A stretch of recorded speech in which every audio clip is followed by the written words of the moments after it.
Hello students, welcome to Knowledge Academy. कैसे हैं आप सभी? आई होप आप सभी सकुशल होंगे। आज का जो टॉपिक है वह कॉम्परेटिव पॉलिटिक्स से संबंधित टॉपिक है तथा पॉलिटिकल साइंस के अंतर्गत आता है।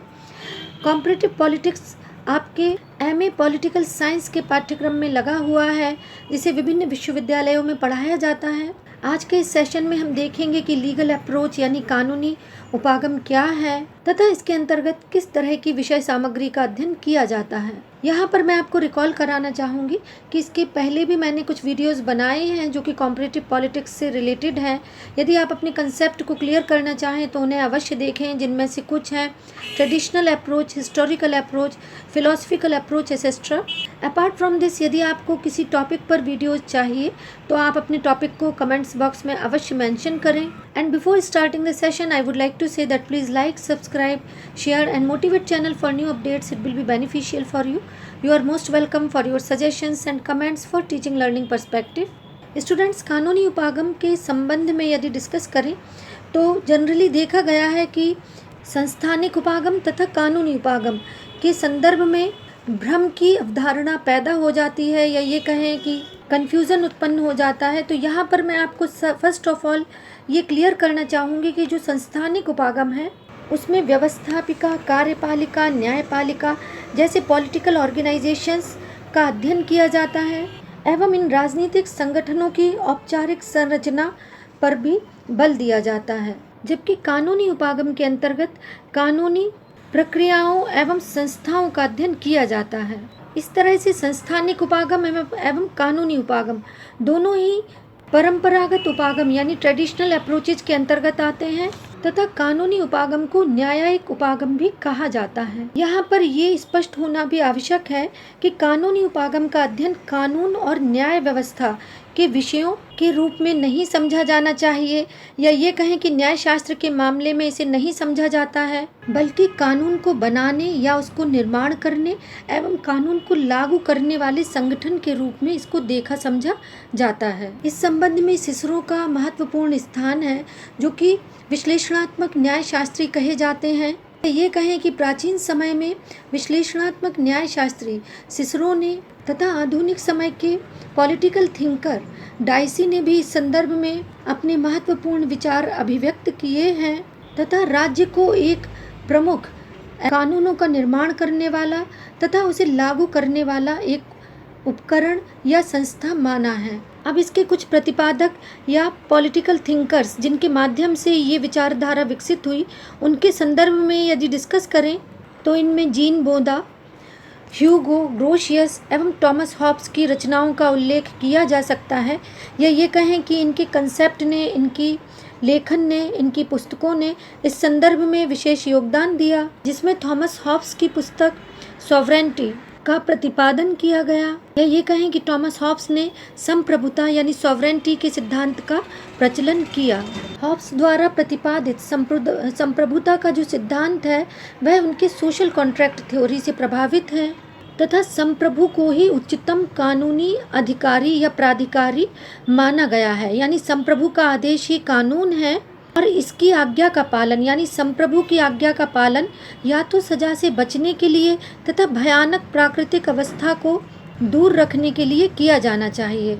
यहाँ पर मैं आपको पुनः रिकॉल कराना चाहूँगी कि हॉब्स के संप्रभुता सिद्धांत से संबंधित वीडियोस आपको नॉलेज एकेडमी के चैनल पर मिल जाएंगे। आप अपने कंसेप्ट को क्लियर करना चाहें तो उन्हें अवश्य देखें। पर इन नटशील मैं आपको बता दूं कि हॉब्स ने अपनी संप्रभुता के सिद्धांत में कहा है कि व्यक्ति की रक्षा हेतु बिना तलवार के अनुबंध केवल शक्तिहीन कोरे शब्द हैं। According to Hobbes, covenants without the sword are but words. इस तरह से एक निरंकुश एवं सर्वोच्च सत्ता संपन्न संप्रभु की स्थापना की गई है।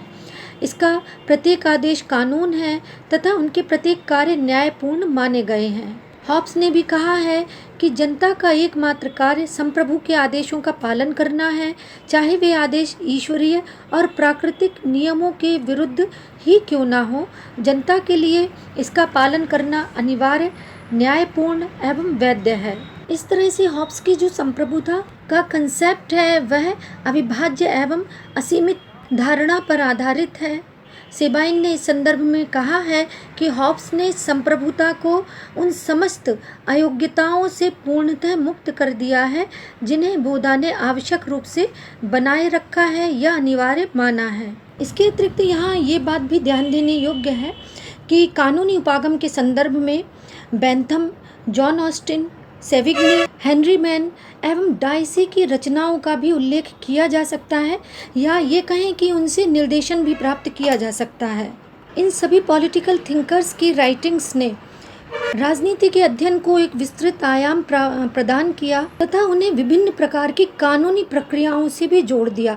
अब आप पूछेंगे कि कानूनी प्रक्रियाएं क्या हैं, तो कानूनी प्रक्रियाएं वास्तव में विधि के शासन यानी रूल ऑफ लॉ से संबंधित हैं तथा इनमें स्वतंत्रता, समानता, सहिष्णुता यानी फ्रीडम, फ्रेटर्निटी, टॉलरेंस इत्यादि का महत्वपूर्ण योगदान है तथा कानूनी उपागम के सिनेरियो में ये महत्वपूर्ण भूमिका निभाते हैं। वास्तव में कानूनी उपागम यानी लीगल अप्रोच की महत्ता इस बात से भी समझी जा सकती है कि इसका अध्ययन राष्ट्रीय एवं अंतर्राष्ट्रीय राजनीति यानी नेशनल एवं इंटरनेशनल पॉलिटिक्स के अध्ययन में या इसको समझने के संदर्भ में भी इसको लागू किया जाता है। इसके सब्जेक्ट मैटर की स्टडी की जाती है तथा वास्तव में कानूनी उपागम इस परिकल्पना पर आधारित है या ये कहें कि इस कल्पना पर स्थित है कि कानून में किस तरह की व्यवस्था की जाती है, किसी विशेष परिस्थिति में क्या कार्यवाही करनी चाहिए या कैसी कार्यवाही की जाए, क्या लीगल अप्रोच हो, किस तरह से वस्तु स्थिति पर नियंत्रण रखा जाए, परिस्थितियों को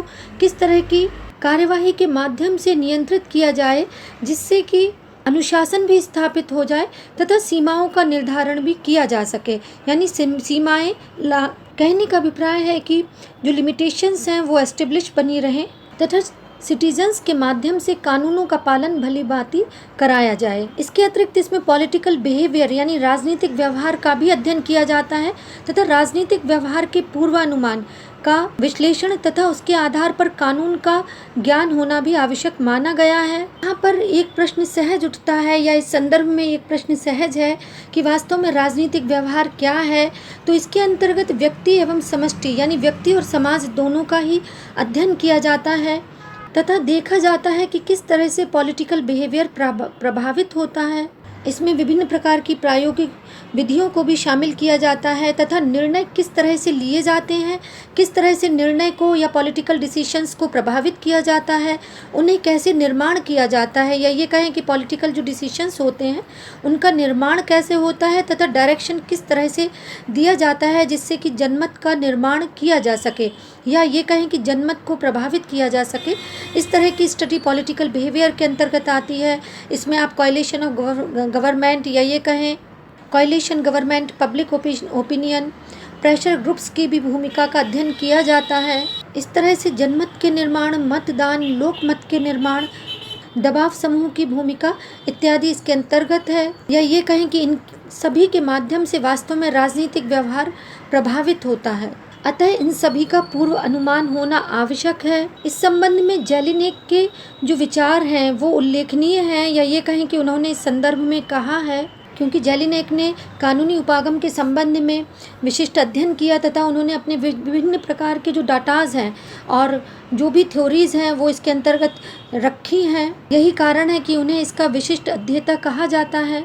और ऐसे व्यक्तित्व ने कहा है कि संगठित समाज को केवल सामाजिक या राजनीतिक परिघटना ही नहीं समझना चाहिए, वरन इसकी जो नींव है वह सार्वजनिक कानून, अधिकार एवं कर्तव्यों के आधार पर ही रखी गई है। इसका मतलब सीधा सीधा ये हुआ कि सामाजिक शक्तियों के विचार को समझे बिना वास्तव में राज्य को नहीं समझा जा सकता है कि राज्य का संचालन किस तरह से होगा, लोकमत का निर्माण किस तरह से होगा, इसको किस तरह से लागू किया जाएगा या ये कहें कि क्रियान्वयन किया जाएगा तथा कानूनी उपागम को किस तरह से व्यवहारिक अर्थों में उतारा जाएगा। और जिस तरह के विचार इसकी पृष्ठभूमि में निहित हैं या ये कहें कि कानूनी उपागम की जो संकल्पना है जिस धारणा पर आधारित है उसमें भी बहुत सारी क्रियाएं हैं तथा उनके संदर्भ में बहुत सारी प्रतिक्रियाएं भी इसके लिए कहीं ना कहीं जिम्मेवार हैं।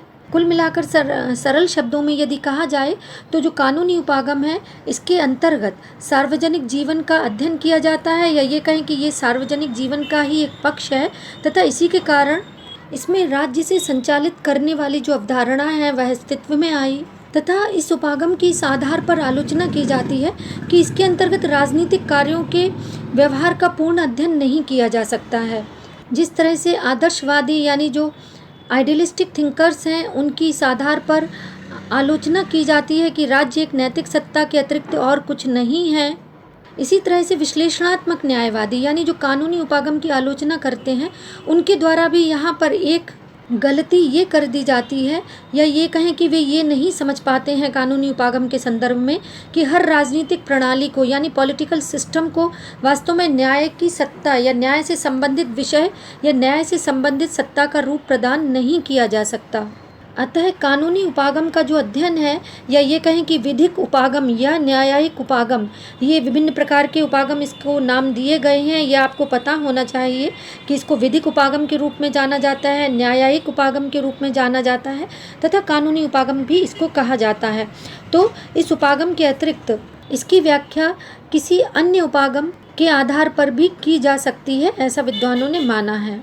चूँकि जो कानूनी उपागम है वह परंपरागत उपागम के अंतर्गत आता है, तो यहाँ पर ये जानना समीचीन होगा कि परंपरागत जो उपागम है उसकी विशेषता है नियामकता एवं व्यवहारवाद, यानी ये कहीं ना कहीं एम्पिरिकल स्टडी एवं नॉर्मेटिव स्टडी पर आधारित है। इसमें वैल्यू फ्री या ये कहें कि फैक्ट वैल्यू का ये वर्गीकरण प्रस्तुत करता है।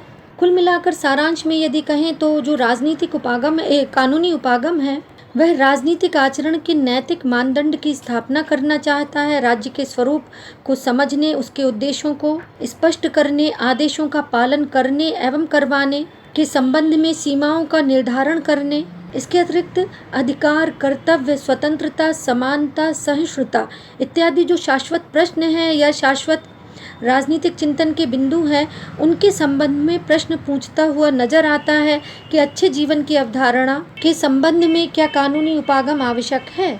अतः आई होप आपका कंसेप्ट क्लियर हुआ होगा। That's all for today. Please take care of yourself. Thank you for being with me.